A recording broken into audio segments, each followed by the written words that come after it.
dans Parlons Neurostimulation, le podcast de l'AEVD pour celles et ceux qui envisagent d'être implantés. Que vous soyez en quête d'informations pour vous-même ou que vous souhaitiez soutenir un proche, chaque épisode vous apporte des informations et des conseils pour vous accompagner et vous soutenir dans votre réflexion. Installez-vous confortablement et retrouvez Gaëlle qui s'interroge sur ce dispositif médical et Cyrielle implantée depuis plusieurs années dans ce nouvel épisode.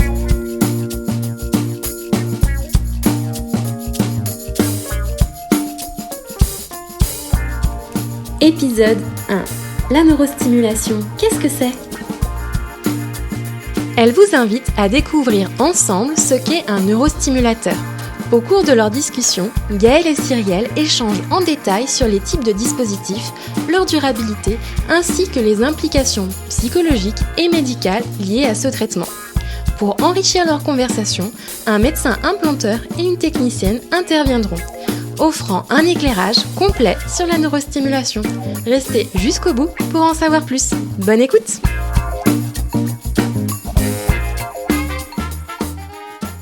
Bonjour, je suis Gaëlle. Je suis vraiment ravie de pouvoir échanger avec vous au sujet de mon projet pour l'implantation d'un neurostimulateur. Bonjour, moi c'est Cyrielle. Je vis avec un neurostimulateur depuis plusieurs années et je suis ravie de discuter avec vous. Merci encore en tous les cas. Je viens de voir mon docteur. J'ai beaucoup de questions. Déjà, c'est quoi un neurostimulateur ? Le neurostimulateur est un appareil qui envoie du courant électrique pour brouiller le signal de la douleur. On positionne des électrodes au contact avec la moelle épinière, mais pas dans la moelle épinière, rassurez-vous, qui sont reliées par des cordons à un boîtier. Et c'est ce boîtier qui envoie du courant électrique par les cordons jusqu'aux électrodes. Et c'est ce qui fait qu'on sent moins la douleur. Mais vous parlez de courant électrique, c'est pas du 220 volts au moins ? Non, pas du 220 volts. C'est un courant faible. On peut le comparer à celui d'un pacemaker qui envoie du courant électrique vers le cœur pour qu'il batte régulièrement.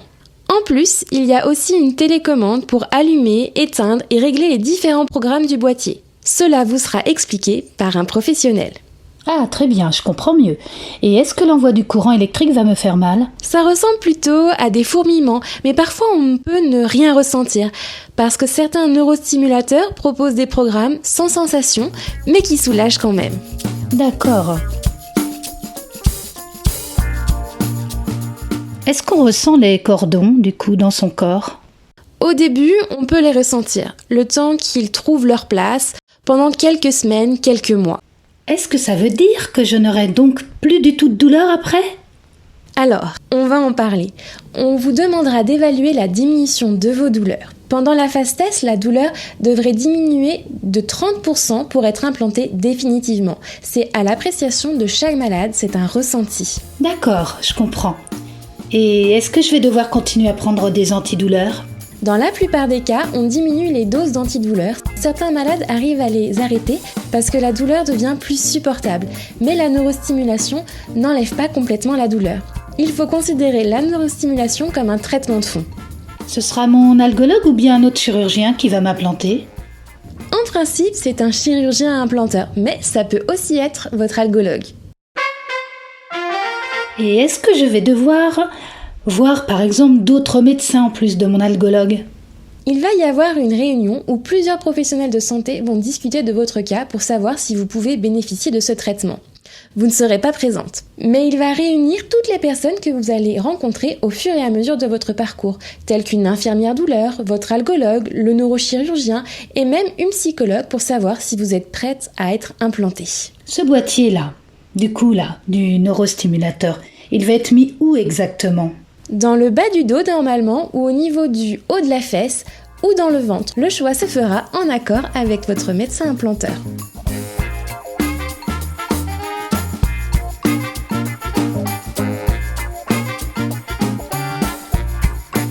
Mais on m'a aussi parlé de neurostimulateurs rechargeables et non rechargeables, il me semble. Est-ce que ça veut dire que ça se recharge comme un téléphone ? C'est une excellente question. Si vous avez un neurostimulateur non rechargeable implanté, il dure 4 à 5 ans et il faudra se faire réopérer pour changer la pile. Après, la technologie évolue et s'attend à être de plus en plus performant. Par contre, si vous avez un neurostimulateur rechargeable, vous aurez une ceinture de recharge comme une ceinture lombaire qu'on vient plaquer au niveau du boîtier. Vous l'utiliserez environ 1 heure par jour, tout dépend si vous avez un programme qui prend plus ou moins d'énergie. Ce neurostimulateur dure environ une dizaine d'années. Il faut savoir que chaque neurostimulateur a ses avantages et ses inconvénients. Oui, j'imagine. Et je comprends mieux maintenant la technique. Et qui va choisir entre le neurostimulateur rechargeable et le non rechargeable ? C'est normalement le patient qui choisit en fonction de sa vie et de ses habitudes. De toute manière, vous en discuterez auparavant. D'accord, très bien. Et est-ce que je devrais appeler quelqu'un en particulier quand j'aurai des problèmes de batterie par exemple ? Quand on a un neurostimulateur implanté, on vous remet une notice d'emploi et un numéro à contacter en cas de souci, bien sûr. Ah, ouf, je m'inquiétais un peu à vrai dire.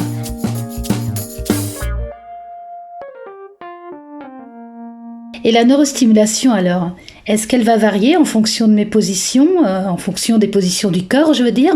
Est-ce qu'il y aura des mouvements par exemple que je ne pourrai pas faire ou qui seront carrément interdits ? Alors, il va y avoir des neurostimulateurs qui vont s'adapter directement aux positions du corps, mais ça va dépendre des marques. Pour d'autres, il faudra adapter soi-même les programmes avec sa télécommande en fonction des positions et des habitudes. Les gestes à ne pas faire, on va y revenir, mais il va falloir éviter les mouvements de torsion du buste, le port de charges lourdes, voilà, quelques idées. Si par exemple, ce n'est pas efficace au bout d'un certain temps, est-ce qu'on pourra me le retirer de mon corps, ce boîtier ? Oui, on peut, mais il faut s'assurer que ce n'est pas un problème de programme ou de batterie. Il faut en parler à son médecin implanteur dans tous les cas. Très bien. Et comment je vais savoir du coup, moi, si je suis prête psychologiquement à être implantée ? Honnêtement, je ne sais pas si on sait quand on est prêt, mais on sait quand on ne l'est pas. Il faut faire attention de ne pas se précipiter parce qu'on a trop mal. L'idée, c'est de prendre son temps, de peser le pour et le contre le plus sereinement possible. Oui, j'imagine que c'est l'idéal. Est-ce qu'on peut savoir à l'avance si ça peut marcher sur moi ? C'est difficile à dire, mais si vous utilisez l'électrothérapie externe comme le TENS, ça peut donner des pistes d'indication sur le résultat. C'est un bon signe de réussite, mais ne vous inquiétez pas, il va y avoir une phase test qui vous en dira plus. Très bien. Et là, tout à coup, il me vient une question, alors qui n'a rien à voir avec le fil de la discussion, mais je suis en train de me demander, est-ce que c'est pris en charge à 100% par la sécurité sociale ? Oui, l'opération et le dispositif sont pris en charge à 100%.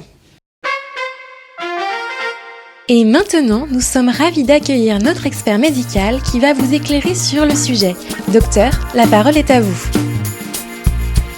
Comme vous avez pu l'entendre, la neurostimulation est une approche non médicamenteuse. Ce traitement il existe depuis 1967 et nous avons donc un bon recul sur son fonctionnement.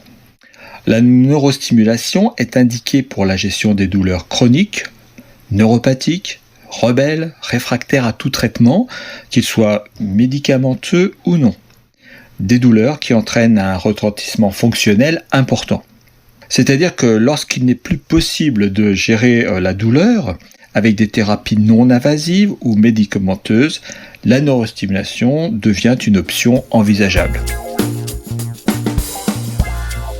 Précisons que la neurostimulation n'est pas une technique qui endort la douleur, mais qui brouille le signal de la douleur avant qu'il n'arrive au cerveau.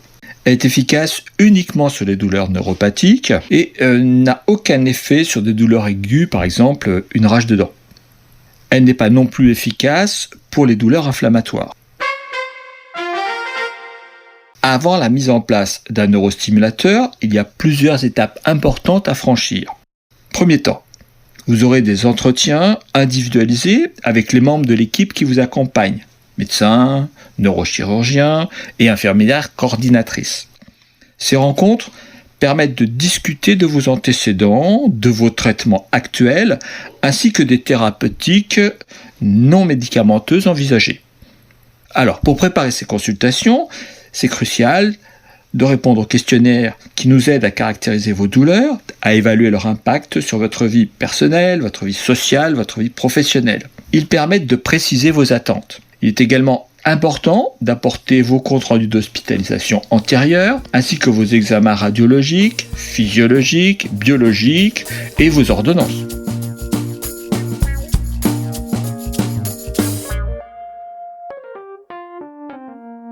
En fonction de votre état de santé et de vos antécédents, des examens complémentaires peuvent être requis. Donc cette intervention s'inscrit dans un parcours souvent long et éprouvant, vous l'aurez compris. C'est pourquoi un bilan psychologique est réalisé pour s'assurer de votre préparation mentale. Si nécessaire, un accompagnement supplémentaire est proposé pour maximiser les chances du succès du dispositif. C'est avec votre accord que votre dossier sera présenté en réunion de concertation pluridisciplinaire pour confirmer l'indication du traitement. Un rendez-vous d'éducation thérapeutique avec une infirmière spécialisée dans la gestion des douleurs pourra être proposé afin de vous familiariser avec le dispositif et de discuter de son utilisation. Si tous les signaux sont en vert et que l'indication est bien avérée, une consultation pré-anesthésique sera réalisée pour préparer l'intervention. Car l'implantation de l'électrode se fait sous anesthésie générale, par voie percutanée ou chirurgicale, selon les spécificités de votre cas.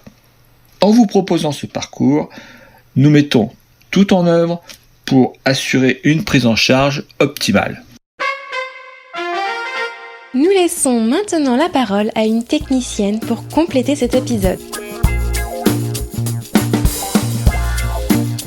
Le rôle d'une technicienne ou d'un technicien est d'accompagner les patients tout au long de leur parcours dans la neurostimulation et de leur donner des informations complémentaires, notamment sur les aspects programmation du boîtier et son suivi. La première des choses qu'il faut savoir, c'est qu'il existe 2 modèles d'électrodes. Des petites électrodes qui peuvent être posées en percutanée, c'est-à-dire à travers la peau. L'intervention est plus simple et plus rapide. Il est bon de savoir qu'un anesthésiste peut réaliser cet acte médical à la place du neurochirurgien. De plus grosses électrodes peuvent être aussi proposées, qui sont, elles, implantées de manière chirurgicale, c'est-à-dire plus profondément dans votre dos. Dans ce cas, c'est toujours le neurochirurgien qui vous opère. Dans tous les cas, le choix de l'électrode posée revient au médecin en fonction de la localisation de vos douleurs neuropathiques. En ce qui concerne le mode d'anesthésie pour les électrodes posées en percutanée, c'est toujours le médecin implanteur qui décide. Certains implanteurs préfèrent l'anesthésie générale pour ne pas réveiller les patients pendant l'intervention afin de faire les premiers tests de la neurostimulation. Dans ce cas de figure, les réglages du neurostimulateur seront réalisés immédiatement en post-opératoire, soit le jour de l'intervention, soit le lendemain. Pour la pose d'électrodes chirurgicales, les patients bénéficient tout le temps d'anesthésie générale. Les tests seront ainsi faits en post-opératoire ou le lendemain. Merci d'avoir écouté cet épisode de Parlons Neurostimulation. L'AFVD vit grâce à votre soutien. C'est grâce à vous, adhérents, bénévoles et sympathisants, que nous pouvons continuer à agir ensemble pour améliorer nos quotidiens. Si vous avez apprécié votre écoute, laissez-nous une note et un commentaire sur votre plateforme préférée pour nous aider à faire connaître le podcast. Soutenez-nous également sur les réseaux sociaux en suivant nos profils et en interagissant avec nos publications. Chaque like, clic et commentaire contribue à diffuser nos contenus auprès du plus grand nombre. Vous pourrez ainsi contribuer à faire connaître ce podcast à des personnes qui pourraient en avoir besoin. Vous souhaitez échanger avec notre équipe de patients experts ? Inscrivez-vous à nos cafés Zoom. Ce sont des moments de partage et de discussion pour rompre la solitude et partager nos expériences. Retrouvez toutes les informations dans la description. Prenez soin de vous et à très bientôt pour un nouvel épisode de Parlons Neurostimulation.